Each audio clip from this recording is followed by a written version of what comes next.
자, 이제 또 연달아서 이어서 해보겠습니다. 네, 앞서 숙제에서도 그렇지만 이제 그 로봇의 움직임이라고 하는 것들이 되게 중요하기 때문에 이 움직임에 관련된 얘기를 좀 오늘 해보도록 하겠고요. 여러분들이 그 로봇을 모델링을 한 다음에 포워드 키네마틱스, 호모지니어스 트랜스폼 모델링이 다 끝나고 나면 이제 이 로봇을 움직여야 되겠죠. 그리고 이 로봇을 움직이는 것에 관해서는 이제 소개할 자코비안 매트릭스가 굉장히 중요한 역할을 합니다. 이 자코비안 매트릭스는 로봇에서 사실 되게 중요한 부분인데, 이 3학년 로봇공학 과정에서는 일부만 제가 소개를 할 예정이고요. 그 다음에 4학년 때 이제 제어를 하거나 실제 움직임 부분에서 다시 한번 자코비안 매트릭스의 중요도를 또 한번 다루게 됩니다. 그래서 3학년에서 이 자코비안 매트릭스를 유도 과정과 의미 차원에서만 집중하는 이유는 이거를 이제 활용한 제어를 다뤄야 되는데, 제어 관련된 게 아직 여러분들이 배우시고 있는 과정이고, 그 다음에 로봇 움직임을 얘기를 하기 위해서는 이제 또 경로라던가 궤적 설계하는 부분들이 같이 얘기가 돼야 되기 때문에 자코비안 매트릭스는 3학년 과정에서는 조금 약화시켜서 내용을 다루도록 하겠습니다. 그래서 이 로봇을 움직이기 위해서는 자코비안 매트릭스가 굉장히 지배적으로 사용이 되는데, 이 부분은 뭐 어떤 과정인지 한번 얘기해 보도록 하겠습니다. 먼저, 요 수식 이전에 먼저 여러분들이 자코비안 매트릭스가 왜 필요한가에 대해서 직관적으로 한번 접근해 볼게요. 로봇의 경우에는 우리가 로봇 팔이 있을 때 이 로봇을 움직여서 어딘가에 있는 물체를 잡는 것들, 또는 뭔가를 이렇게 민다거나 로봇의 끝단이 뭐 땅을 지지한다거나, 이 끝단은 하여간 무조건 어딘가 컨택을 하는 요소들이 발생을 합니다. 그래서 대표적인 게 이제 물체를 짚는 과정이 되겠고요. 그러면 이 로봇이라고 하는 게 머니플레이션이 어떻게 일어나는가? 우리가 로봇 팔이 있고 여기 있는 물체를 잡아야 되겠는데, 우리가 눈으로 보고 이 로봇을 조종하는 관점을 한번 생각을 해보세요. 그러면 로봇이 있고 내가 조금 움직여서 이 물체를 있는 데까지 도달해서 그 다음에 손가락으로 물체를 잡겠죠.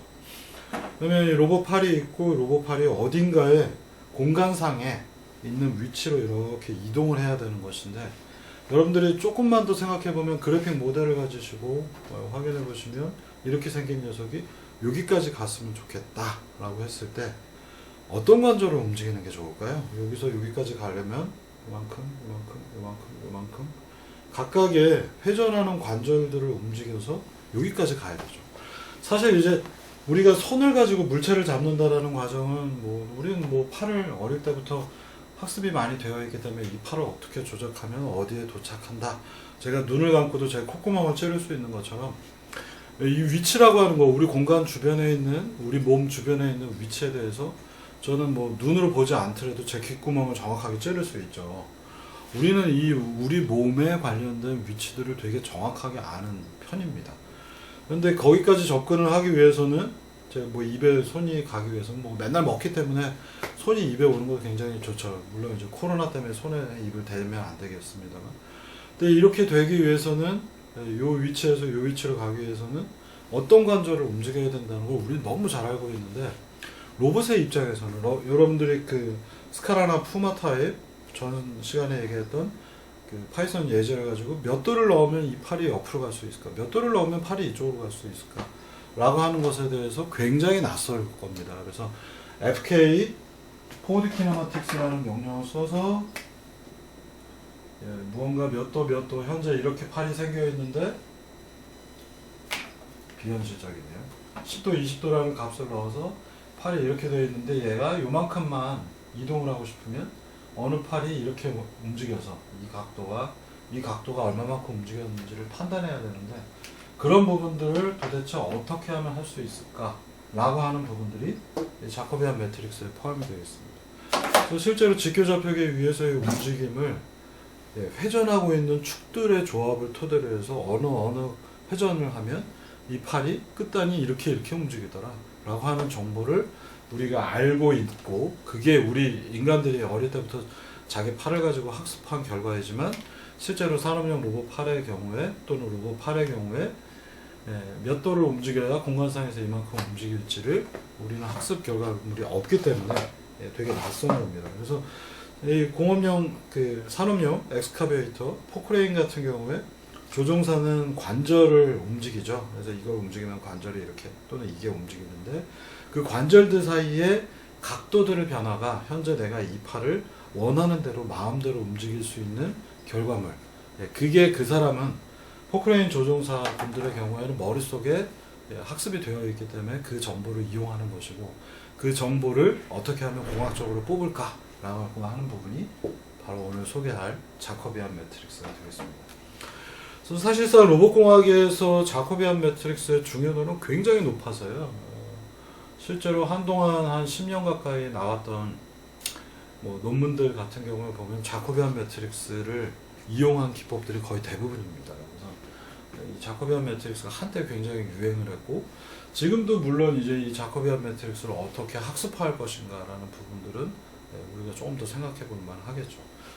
물론 이제 요새는 자코비안 매트릭스를 쓰지 않고 학습하는 방법들이 유행입니다만 언젠가는 다시 또 한번 대히트를 칠 시기가 올 것 같습니다. 자, 이 자코비안 매트릭스는 정체가 뭐냐면요. 우리가 이제 정말로 로봇 8을 가지고 움직이는 과정을 그대로 가지고 생각을 해보시면 좋아요. 로봇 8이 있고요. 이걸 어떻게 움직일 것인가. 뭐 여러분들 스카라타이 로봇 가지고 앞에서 배우셨으니까 세타1, 세타2를 회전을 시키면 이 끝단이 움직이죠. 그래서 세타1, 세타2라는 값을 넣으면 x값은 이런 식으로 움직이고 y값은 이런 식으로 움직일 거예요.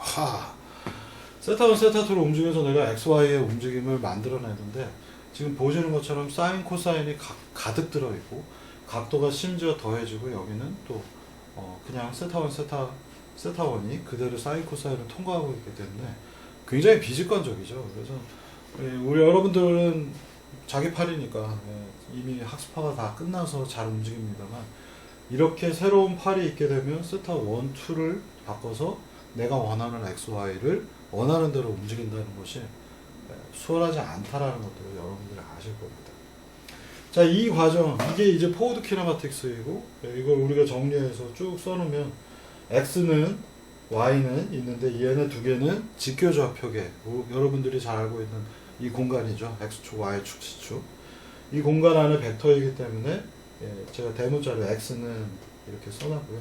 이 수식은 자 행렬의 형태로 이거를 분해할 수가 없기 때문에 보시면은 얘들은 세타1, 2가 코사인과 사인이라는 함수 안에 들어가 있기 때문에 이걸 행렬로 표현을 하면 그냥 이런 수식으로밖에 표현이 안 되죠. 그래서 이 수식을 우리가 보통 FK 포워드 키네마틱스 세타1, 2라고 하는 비선형 식으로 표현을 합니다. 세타1, 2는 다시 세타라고 하는 조인트 공간 안에서의 벡터들이라서 세타1, 세타2 마치 x하고 y를 대문자로 x라고 하는 벡터를 표현한 것처럼 세타1, 2, 3, 4 있을 텐데 걔네들이 차지하고 있는 공간을 대문자 세타, 이 기호는 세타라고 하는 각도에 대한 세타라고 하는 라틴어의 대문자가 되겠습니다. 이렇게 표현했어요. 그래서 x는 fk 세타다.